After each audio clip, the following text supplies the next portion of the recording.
My name is Justin, and I am a son of God and an addict, and the host of the RICO 12 speaker meeting. And thanks to my God, the steps, and the fellowship of other addicts, I'm living in the relative happy, joyous, and free that is promised to those living in recovery, and have been very active in the rooms of recovery since September of 2013. Welcome to the 114th meeting of RICO 12. RICO 12 is an organization with the mission of learning and sharing the similarities of addiction of all kinds and gaining and sharing tools and hope from others who are trudging this road. We are an open meeting for all, no matter your life experience and background. To learn more about RICO 12, please go to www.rico12.com. That's RECO12.com to learn more about us. RICO 12 is a self-supporting service, and we appreciate your help in keeping us working our 12th step in this manner. I'll put the information and links in the chat for those of you who would like to donate, and also they'll be in the show notes of the podcast if you wish to contribute to this cause. We look forward to each week to receiving from the light reflected by our speakers from their higher power. That light inspires hope, meaning, worth, and growth in us, the listening audience. Now let's introduce today's guest speaker, Deb in West Virginia. Her chosen topic is intimacy with self, others, and higher power. And here's a little bit about her, written in her own words. She says, in 2012, I went online to research fellowships that start with the letter S in order to help someone else, and found a pamphlet that is now called Intimacy Avoidance, another aspect of sex addiction, which I will include in the show notes of the podcast. Identifying with several characteristics from the list of symptoms in that pamphlet, I began attending SAA meetings with the focus of intimacy and sexual avoidance. Powerful changes in my life have occurred as a result. I am discovering what intimacy truly means and what it feels like, and I enjoy helping others on that same journey. Deb, we're excited to hear from you. Take it away. The floor is yours. Thank you so much. I'm really excited to be here and share some of my experiences. My name is Deb in West Virginia. That is my name. That's what people know me as. I'm not from West Virginia, but I'm currently in West Virginia, so that is my name.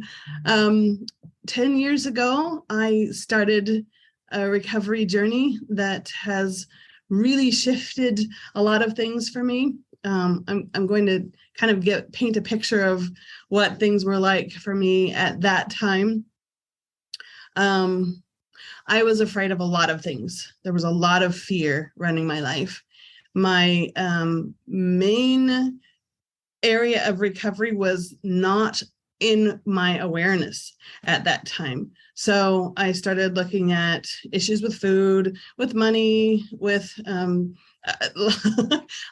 I qualify for at least, I stopped counting at 7 fellowships that I qualify for. So, I'm cross-addicted with all kinds of things. But all of that was trying to help me have a sense of power and control, because I was afraid to live in my life. I was almost constantly in fantasy. A lot of times it was sexual fantasy, but not all the time. Books, TV, novels, magazines, movies, just anything fictitious so that I could become involved with the lives of the characters and experience emotions within that safety and control of they're not actual people in my lives, I was also, when I started this journey, I had been married for 17 and a half years and had 4 children, but I wasn't emotionally present during a lot of their growing up years, because I couldn't cope with being in reality. My parents weren't able to teach me how to cope with difficult emotions. So I learned not to have them. I learned to stuff them, deny them, repress them, suppress them, medicate them, anything to not feel fear, anger, confusion, shame, sadness, anything that was uncomfortable, anything that was unacceptable besides happiness and love, I did not know how to cope with. So, of course, having children brings up all kinds of interesting feelings that I didn't know how to cope with. So I just mentally escaped into fantasy. And that had an impact, of course, on my marriage and my relationship with my children. When I discovered this pamphlet, there were some things that really stood out to me. I'm going to share my screen here and read a little bit from this pamphlet. There are 18 symptoms, which I won't read all of them, but I'm going to read the definition of intimacy avoidance so that it can be better understood what I discovered and what I started recovering from. So the first part of this pamphlet talks about sexual acting out. Behaviors like promiscuity, infidelity, compulsive masturbation, prostitution, sexual assault, molestation, exhibitionism. These are readily identifiable and obvious behaviors, but the less obvious forms of sex addiction are referred to as intimacy avoidance. It refers to conduct and attitudes that serve to avoid or block sexual, emotional, or spiritual connection with others, ourselves, or a higher power. So there's a lot there. I'm going to break that down in a couple of minutes, but the list of symptoms includes practicing avoidance of sexual thoughts, feelings, and behaviors. And the very next symptom is obsessive sexual thoughts about having sex and or avoiding it. So that covers a lot. And I did both. I experienced this part of my addiction as kind of like a bulimia, being obsessed with sexuality, usually other people's sexuality, and also not able to express myself sexually with my loving, committed partner. So that made zero sense to me. I didn't know why. In my mind, I always wanted to be thinking about sex, and I thought I wanted to do it, but then when it actually came time to do it, I couldn't. And part of it was the next symptom, a feeling that our sexuality is inherently bad and something we should feel ashamed of and guilty about. Symptom 7, extreme fear of combining emotional intimacy with sexuality and only being sexual and non-intimate situations. Symptom 12. I'm going to stop that share. So what I learned was intimacy and sex mean two different things, which I did not know. I thought intimacy meant sex. So then I started having to look for conduct and attitudes that serve to avoid or block connection, intimacy, closeness with myself, with others, and higher power. What does that look like? Well, sometimes when I would be watching a movie and I'd start to feel emotional and I'd start to feel moved or touched, I would stifle those tears. I'd distract myself. I'd make a joke. I would turn the channel and turn it off. Something to not have to connect with those feelings and really be intimate with what was coming up for me. That was what fantasy and just fantasy in general did for me as well, is disconnect me from what my thoughts and feelings and needs were. I learned in recovery that I wasn't able to identify my needs and ask for help in getting them met. I was just focused on helping other people identify their needs and get those needs met as a good wife and mother.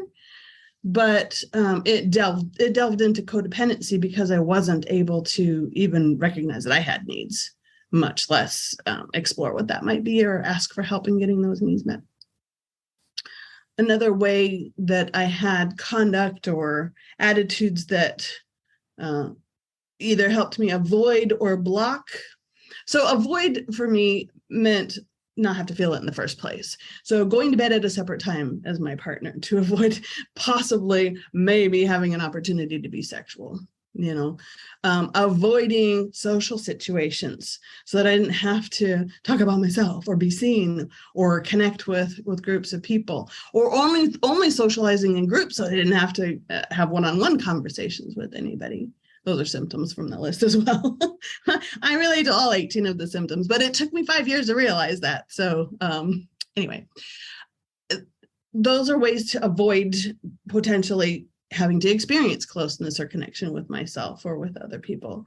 Blocking would be an example, like I mentioned, with if something started to happen, I would stop it from happening, like with the movie.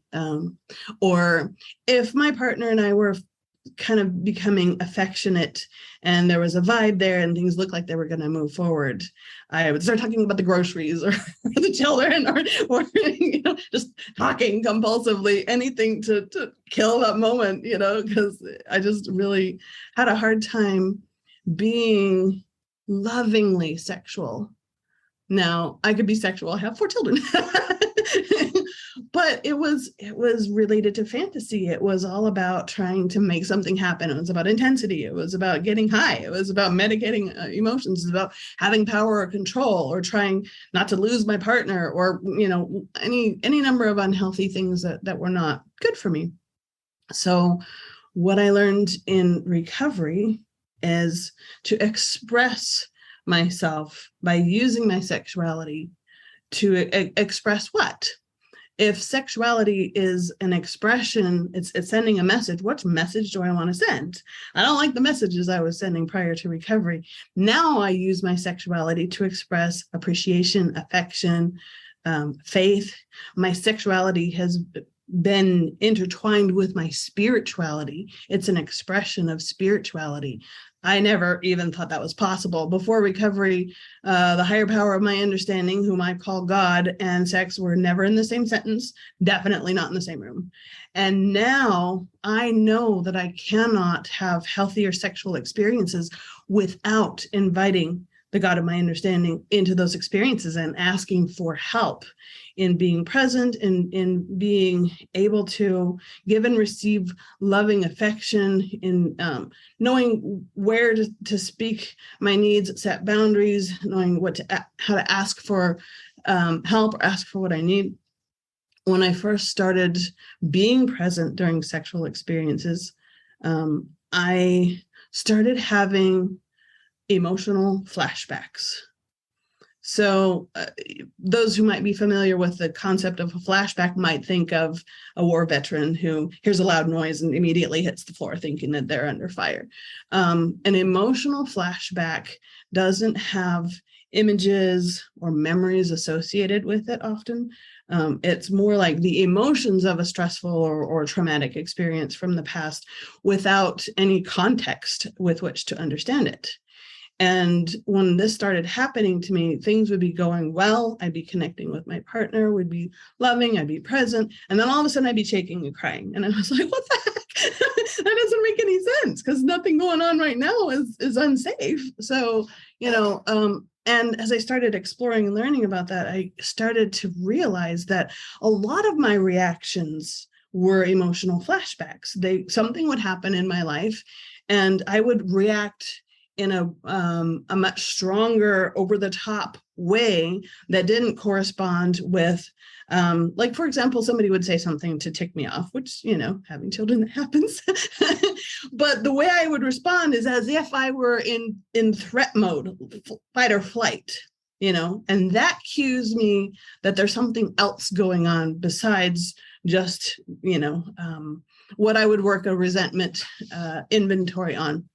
And this is how I figured this out. Well, I didn't figure it out. This is how I was shown this. I need to say here that I have not had very successful experiences with therapists. Everything that I have experienced in recovery, both from addictions and from trauma, has been through 12 steps and just interacting with members of my recovery fellowships, primarily my primary fellowship. So as I started to add questions to my 4th step inventory and look at, okay, is this resentment something, is there a need that's not being met now? Is there something from the past that's being brought forward that needs to be examined and healed? Is there something else going on that I'm not aware of? It was super helpful to kind of break it down. And I discovered that it was really important that I own and grieve things that didn't happen in the past. And once I could say, yeah, this happened, it damaged me, of course I'm upset about it. Then I could look at my part. How am I holding on to that resentment? And how is that hurting myself and others? How am I contributing to this situation? What fears are running the show here and causing these impulses to do behaviors that are harming myself and others? What distortions of truth am I experiencing? What lies am I telling myself or believing other people that are making it hard for me to discern the truth of this current situation and of the past? And this all helped me get to know myself more. This helped increase my intimacy with myself. Once I could figure out why, like, for example, I have my number one fear, or my number one button that gets pushed, is not being believed, understood, heard, anything to do with that. There's it shows up in different ways. But so if my kid argues with me, or if my spouse has a different opinion than I do, sometimes before I really started recognizing it and working on it, my reaction would be very strong, because I was feeling threatened. Because being believed is extremely important to somebody experiencing trauma when they're little. And if a person is not believed, then they, especially if they're very young and they depend on their adults, the adults that surround them to care for them and protect them, then it does create this fight or flight response. So, that's still part of my nervous system, and it still sometimes gets activated in me. But now that I know that about myself, when it happens, I'm not surprised, and I can deal with the little kid feelings and calm myself down, connect with my higher power, and be able to respond like an adult in situations rather than react like a threatened child. So the inventory was really very important for me to break this process down and understand what was going on, so that I know how to deal with it. And the more I catch it and the more I deal with it, the less easily I am triggered by those kinds of situations. Will you give me a 1-minute warning when I'm nearing the end of my time? Thank Absolutely. you. Absolutely. I just realized I'm not, my timer's not on. And I can go on. I got lots to say. You still have 10 to 12 minutes. So you're okay, good. Awesome. Thank you. So that's one example of developing intimacy with myself. And as I mentioned, I needed to develop intimacy with my higher power. And at first, when I first worked the steps with a sponsor, I thought step 2, which is came to believe that a power greater than ourselves could restore us to sanity. I thought that was going to be a breeze, because I grew up in a religious family and I had a belief in a God. And I thought, do I believe in God? Yes. Check that box, move on. And my sponsor said, well, we have to look for what your insanity is. Tell me examples of your insanity. I'm like, okay. So I went through that. And then, we had to delve into, do I believe that a power greater than myself, whom I call God, could restore me to sanity? I was tempted to say, yeah. But then I thought, well, if I believed in God this whole time and have been faithful and a good person, why am I still such a mess? Maybe I don't actually believe that. Let's look into that a little bit more. And my sponsor had me do this exercise, which at first I thought was stupid. I have since changed my mind about it, but it was to create a want ad for a higher power. And I thought, okay, this is not Build-A-Bear, folks. We can't create our own higher power. How much higher would that be? But it was a really helpful exercise, because I got to see, what do I actually believe about the God of my understanding? What do I need from a higher power? And where are the gaps that those things that didn't mesh, And I got to look at lies and distortions, and I got to release those fears and lies and distortions so that I could create a different relationship with a higher power. And that was, the set aside prayer is one thing that was helpful. Set aside the things that I think I know and open myself up to new possibilities. And I started to interact with people that have a lot of different faith traditions and backgrounds. I got to experience testing some things out from different perspectives, and my understanding and experience with just spirituality, not religious, not religiosity necessarily, but just spirituality, is expanding and deepening. I started exploring things like yoga prayer, how to put an intention into into the world through positioning the body in different ways, and how to meditate in a lot of different ways. Stilling my mind is very frustrating and difficult for me. Monkey mind, big time here. So the whole, clear my mind, it doesn't, right now, that's not what I can do. And that's okay. But a walking meditation, I can do. I can pay attention to the feeling of my feet hitting the pavement or the grass or wherever I'm walking. I can be aware of the breeze and the birds. This is intimacy with being present in my body and on the planet, and connecting with plants and animals. I didn't know I had a sensitivity to plants and animals before recovery, but now this place, the room that I'm in, my office, has several live plants that I've managed to keep alive. I mean, I had a black thumb before recovery. I would just kill plants, but I'm discovering that I have a vibe with them. I connect with them. And they feed my soul in a way that I didn't anticipate. Being able to connect with the God of my understanding through nature and the planet has been a different way of going about feeling an energy or a presence or a care or the power of cycles and life, and just learning how to experience being in my place on this world, my one tiny little spot in this world. I'm not better than or less than anybody else, but I am important. I have a place in this web of energy that exists on the planet, and I never felt like I belonged anywhere before recovery. I never felt emotionally safe either, which I didn't even know was missing. I didn't know what that was.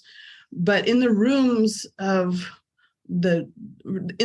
recovery, where people shared really personal things, emotional things, I was able to notice what was missing from my life, because there was a huge contrast. Especially the fellowship that I belong in has a lot of guys in it. And to sit in a room with guys and have them be emotional, they're crying or they're sharing about their feelings, I was like, what the heck? I had not experienced that very regularly before. And it was kind of bizarre. And at first I was like, what does that have to do with recovery from sex addiction? Feelings? Why are we talking about our feelings? We're just supposed to stop doing this, right? No, actually, it was getting in touch with my feelings and sharing those with other safe people, not being judged and not being, what's the word? There's a distracting noise outside my door. Sorry. Having a lot of questions asked where they don't believe me. Well, okay, there, I guess. Or other things that created emotional unsafety. Not having those experiences in the rooms of recovery, but having the acceptance and the care and the people saying me too, the recognition. It just really changed something for me, being able to connect with others on a deeper level. And I started realizing that my friendships, even though I've had friends throughout my life, they were all very surface level. Could I tell them really personal, deep, emotional things?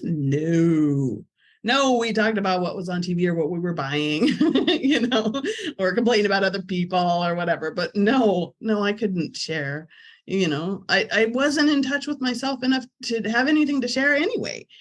So I really started learning to connect with myself and to connect with others. Because when I got to know myself better, other people had something to connect with. So I can't say that there was a definite order in things, the connection with self, connection with other people, connection with my higher power or sources of higher power, because people in the fellowships and the planet, energy of past ancestors and stuff. They're all sources of higher power and guidance and strength for me. I call them, my celestial GPS, my sources of guidance, strength and power, or no, power and strength there, GPS. It's broadening and expanding in recovery. So I believe that God is behind all of it and is working through all of these avenues.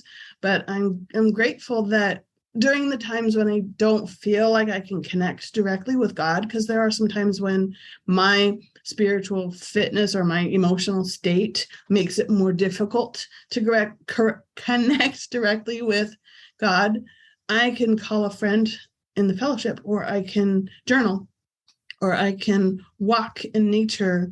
There's been times when I have connected with music, or music has helped me connect with myself, my emotions, and my higher power. Sometimes I have a playlist of battle songs. There's songs that help me feel courageous when I feel like I'm needing to fight a spiritual battle, and when I'm really struggling with something, I have played a song and sung out loud with it in sort of a shouting way. Just trying to work through the emotions and be present to them, not dismiss them or numb them or analyze them, because one of my favorite things to do is get up in my head analyze those feelings, but to allow them to pass through and to really capture the power of being able to be supported and connected and allow for that. So some of us call intimacy avoidance, some of us call sexual avoidance sexual anorexia. It just kind of depends on who you talk to and what fellowship you're in. There's different fellowships that have that term, and it gets stressed more or less according to whatever groups. Thank you. For me, I am recovering from sexual anorexia, and I'm so blessed that I don't feel that shutdown like I used to anymore. I don't feel like I'm stepping on the gas pedal and the brake at the same time, where my head is filled with sexual stuff, but I can't connect with my partner that way. That's healing. And also, I see people as human beings. I don't objectify myself or others anymore.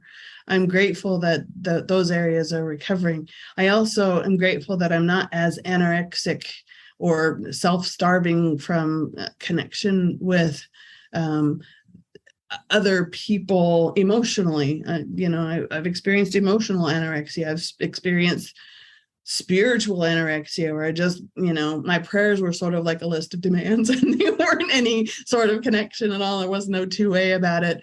So I'm just experiencing lots and lots of different ways to connect and healing from all of the ways that I was disconnected, and I'm still on the journey. Lots of recovery yet to go, and I'm grateful because it's working, and I like I like who I'm becoming, and the passion that I have about the kinds of things that I'm really interested in helping other people recover from this too. And so I'm just going to keep on the path. And I think I'm good to pause there. Awesome, Deb. Thank you so much for sharing that experience, strength, and hope with us. I've got a page full of notes and questions for you, but I want to remind our live audience here to ask Deb any questions. Please type them into the Q&A link at the bottom of your screen. Looks like two speech bubbles over the top of each other if you're on a computer. And I honestly don't know what it looks like on a phone. I'll have to check that out, so next time I can share that. But thank you so much for your share. You mentioned earlier that you have qualified for at least 7 different fellowships, but sounds like you've settled down into a primary one. Tell me a little bit about, just real quick, about the process of settling that down into your primary and how that primary fellowship helps you. You've talked a little bit about that, but let's dig a little bit deeper there if you don't mind. Sure. I started with recovery in an all-purpose faith-based 12-step program that kind of covers all of the bases, and that was helpful for an introduction.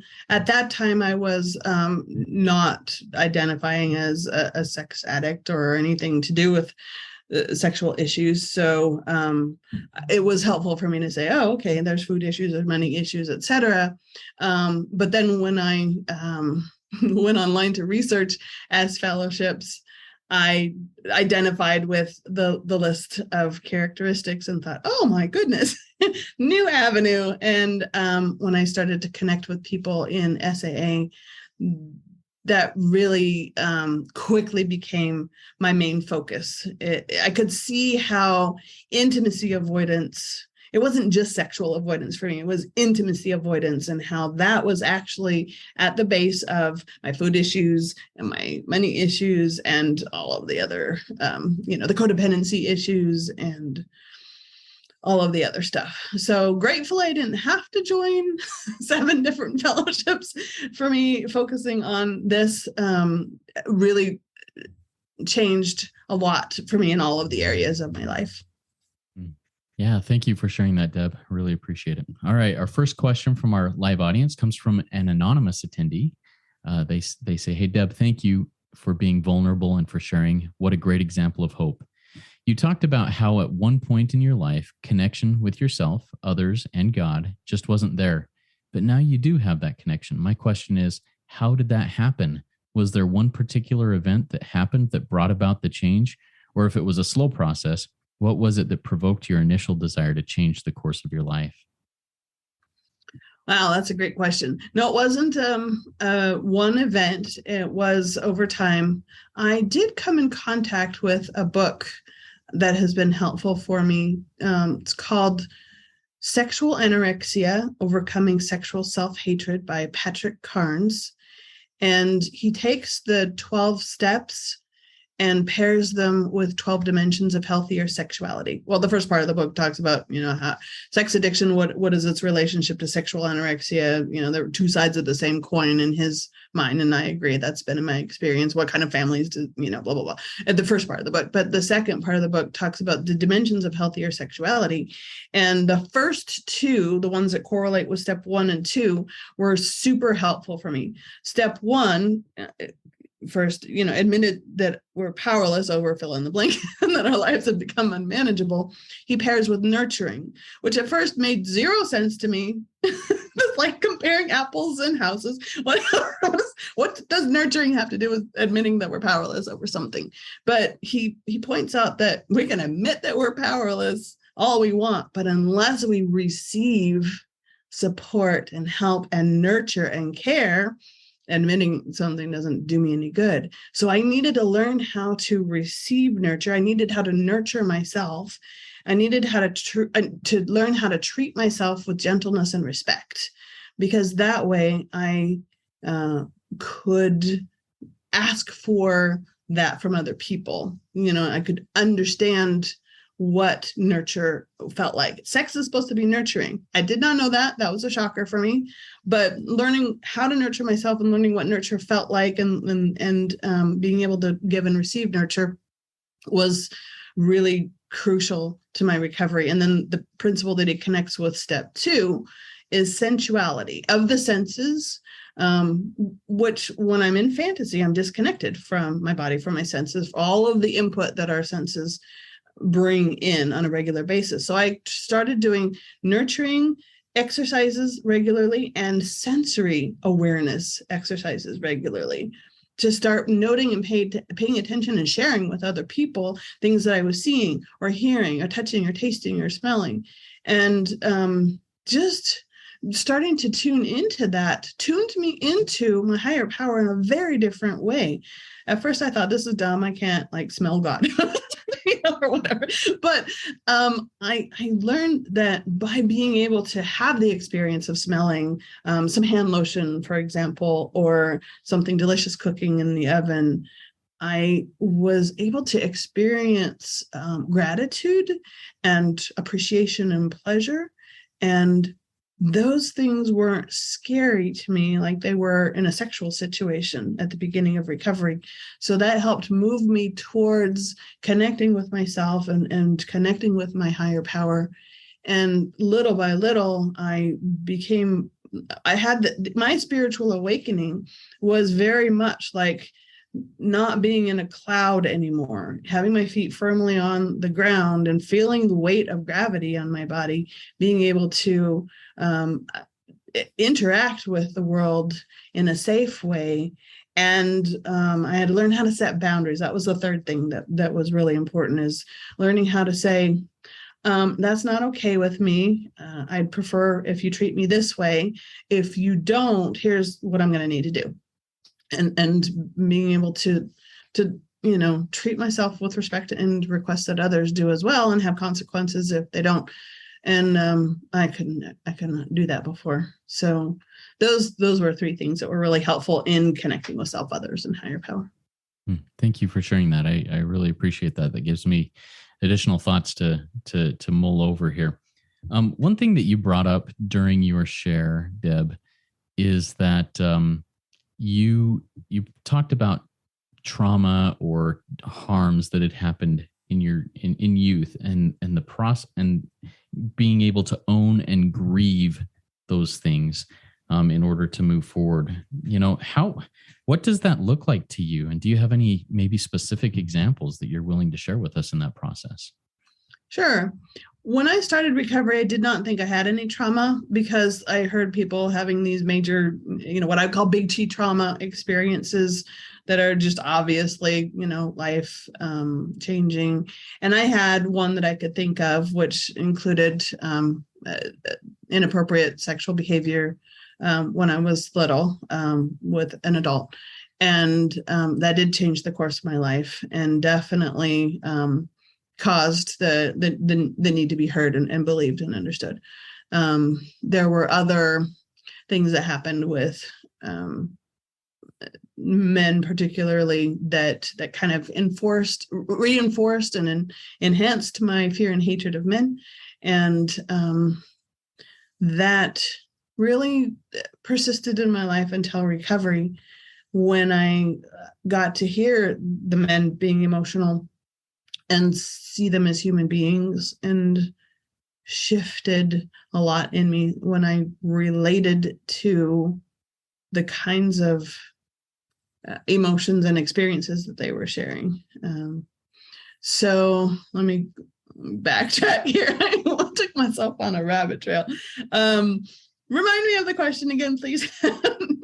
Yeah. So owning and grieving those things that did or did not happen. And then how does that look like to you, that process of owning that and healing from that? Gotcha. Okay, thank you. Yes. So that was the subject, I guess, of the quote big T trauma, and that was the extent of it.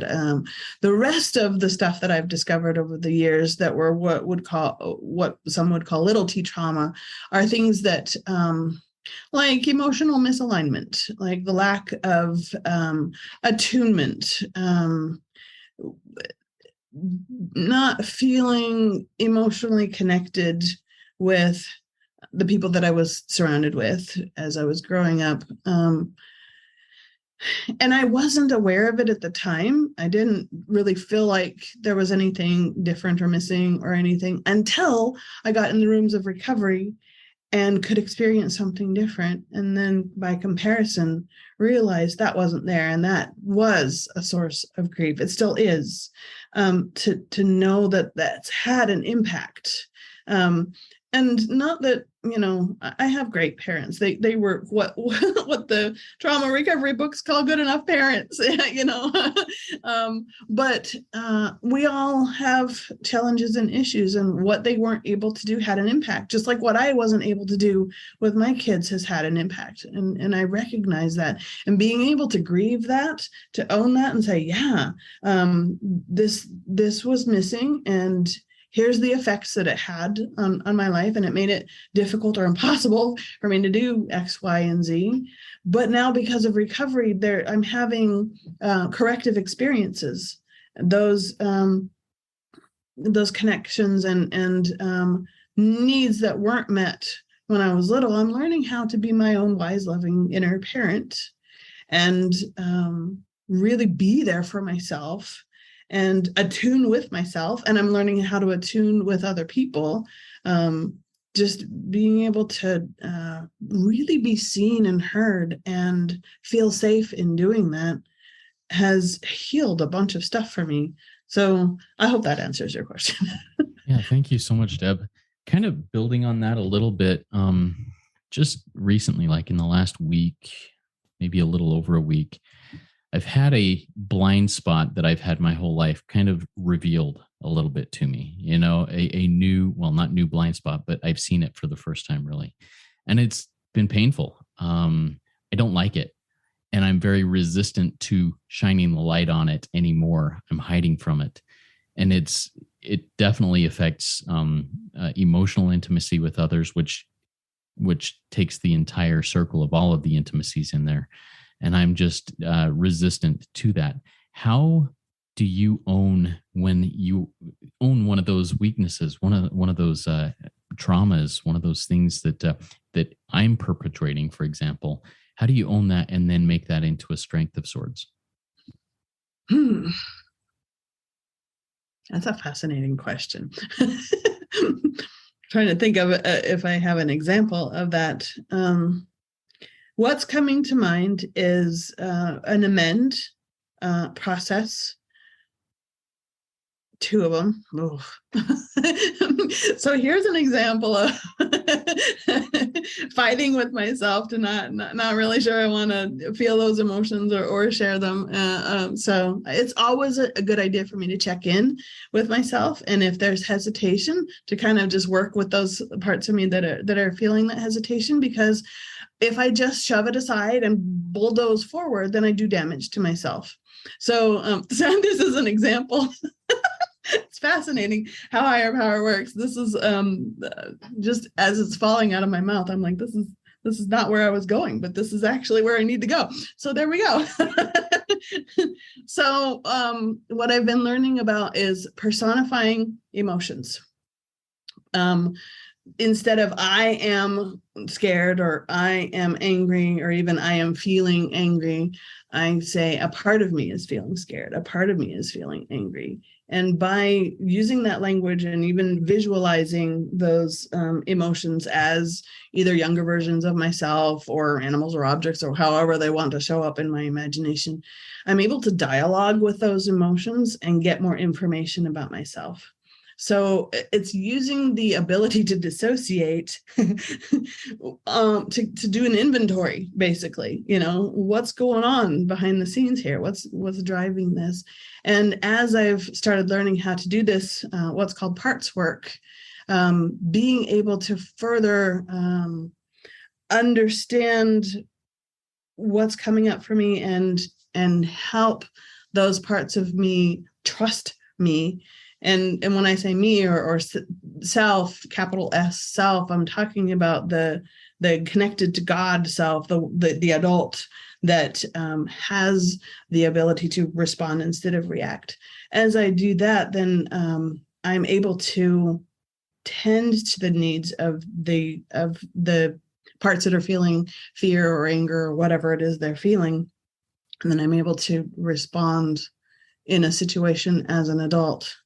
So there is an amend that I wanted to make with my oldest son, because I realized that I wasn't always there for him. And I've noticed that my inability to be in touch with and express emotions has had an impact.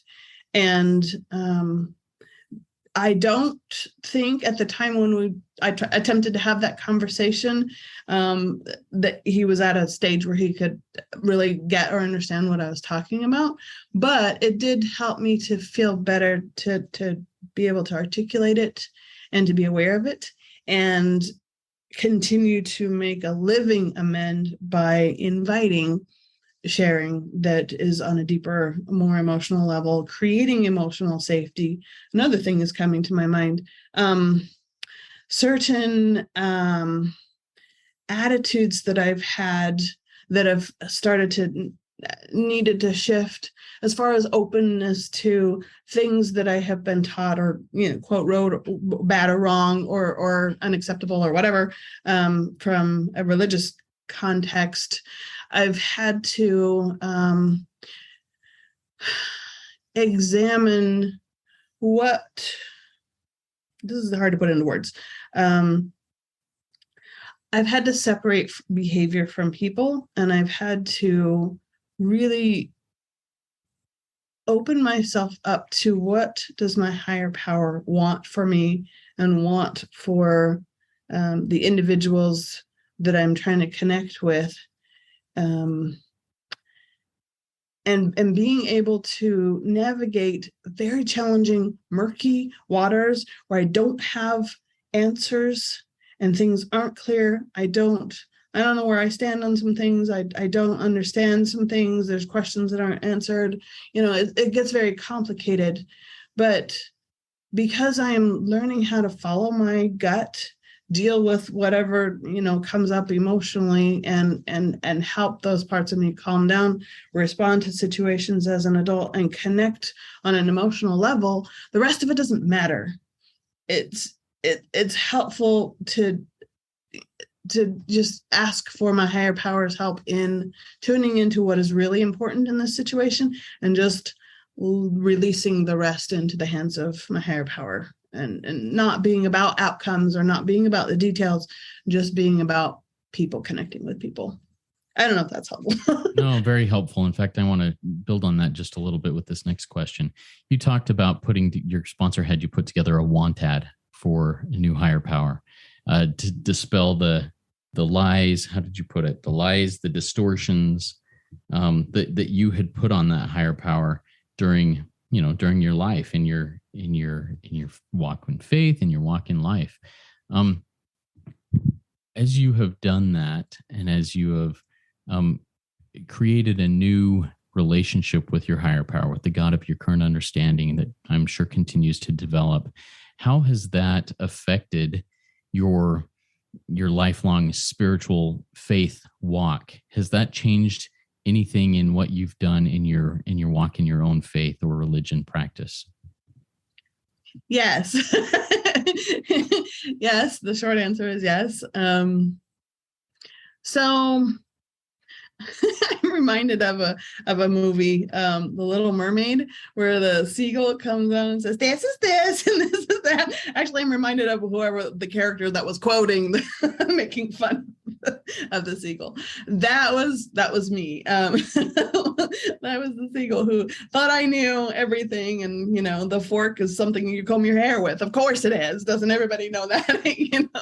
And I'm learning that I don't know everything, and that's okay. I think my need for control manifested itself in needing to have all the answers and needing to know things and have a guarantee of things, or which I now know is a bunch of bunk. I'm becoming more comfortable in the blurry, the unknown, the ability to say, I'm not sure about that, and that's going to be okay for right now. All I need to know is, what is my right thing right now? What is my next right thing right now? I don't need to know what happens in the future. That's not my business. And I don't need to obsess about and dwell about the past. That's already done. I do business today, and what's right here and right now. That's where intimacy is. That's where intimacy with myself and with God is just, what is the best thing that I can do right now? How can I contribute to this situation in a way that is in alignment with my values and what I want to present, how I want to present myself in the world, and just relax about everything else. And this method has been helpful for me in recovering from fears of all sorts, phobias that I've struggled with for my entire life, are disappearing because of the ability to just relax and trust my gut, trust my higher power. One of the biggest fears that I had was being deceived, and it's not a fear anymore. I just am feeling a lot more safe in just being guided by my gut. And it's okay. I think part of it is I'm okay to make mistakes because they don't mean anything about me. And I have, through the amends process, my higher power very clearly showed me that I don't have the ability to mess up anybody's life beyond what my higher power can heal.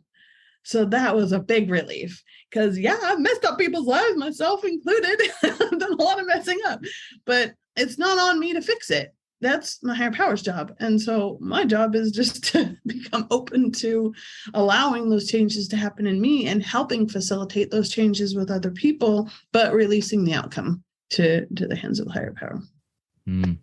Love that. So it sounds like to me, and this is my experience, that that shift, that releasing of control, that me stepping off the throne of God and letting God sit on that throne rather than me, has actually made me a more useful instrument in his work, whether that be in my religion, whether that be in my life, in my family, whatever it may be.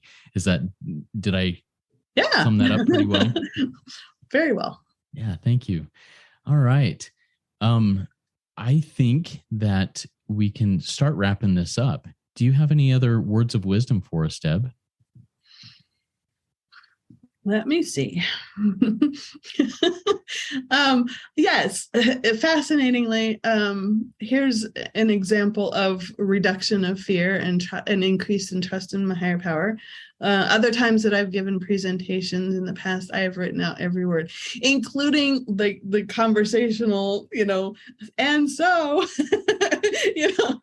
however, written out word for word, and then tried to read with as much personable conversational tone as possible. That is not the case today. My preparation was just praying and meditating a little bit, and asking for things to be brought to my mind that could be helpful to myself and to other people, and trusting that whatever I say is going to be fine. And that's my wisdom, is it works. Trusting the higher power is working for me. And it's not as dire as I thought it was. And it's a lot more freeing than I ever imagined to be in the moment and trusting my gut, because I just have a different perspective on things. I see things differently. And just that spiritual awakening has given me a new lens with which to view myself and others that gives me clarity and guidance and direction and courage and a reduction in fear. Love it. Thank you so much, Deb. This has been a fantastic RICO 12 speaker meeting for recovering addicts and those wanting to learn more about addiction. Now, I just want to extend the invitation to all of us here live and those listening. Come back next week. Listen to the next one. Listen to this one. Apply the principles that that your higher power has poked you in the side and said, hey, check this out. You need to dig a little bit here. There were several of those points here as Deb has shared these things that I need to look at. I invite the the audience to consider also joining our private Facebook group. I put the link in the show notes and in the chat of this meeting, and participate in our community. Ask questions, answer others' questions. These are things that we can work together as a community and be, have that emotional openness and open that up in that manner. All right. If you've not yet rated and reviewed the podcast in Apple Podcasts, please go do so now. It's a great way to help us work our step 12 in this by sharing this message with others. Now, once again, I invite you to come back next week. Next week, we'll be hearing from Andrew and Sarah from Poland. They are a married couple. They spoke to us once before in meeting number 83, and their topic before was the sexaholic nuts and bolts of a healthy relationship. And this next week, they will be speaking on how to create something out of nothing, intimacy in our relationship. So I'm excited about hearing about that. I think it's a great building block upon what we've talked about today. And very good. Let's close out this meeting now with a beautiful prayer that Deb shared with me that she got. If you want to share some background on this, Deb, before you say the prayer, that would be amazing. But let's turn that over to you. Oh, yeah. So a couple of years ago when the pandemic hit, the women's intergroup of SAA was deciding to put on a virtual retreat. And we really liked the, I'm trying to look up something at the same time because I just realized I didn't have that handy and I don't have it memorized. The unity prayer from OA, but we wanted one for our fellowship, SAA. So we invented one because that's how things work, right? in fellowships, they're created by members. So this was kind of a collaborative effort by a group of women. And it's right now lovingly titled New Unity Prayer. It's not official anyway, but it is one that several of us like and use. Higher power, we give thanks for this recovery community and for those who paved the way so that we too may find healing. May we find courage to leave our old lives behind and to keep moving forward on the spiritual path. When we feel discouraged and isolated, let us remember that we are all together now, and that side by side, we are building new and fulfilling lives. Together, we can accomplish what was impossible for each of us alone. May serenity be ours today. Thank you. Everybody, come trudge this happy road with us. Work it. You are worth it.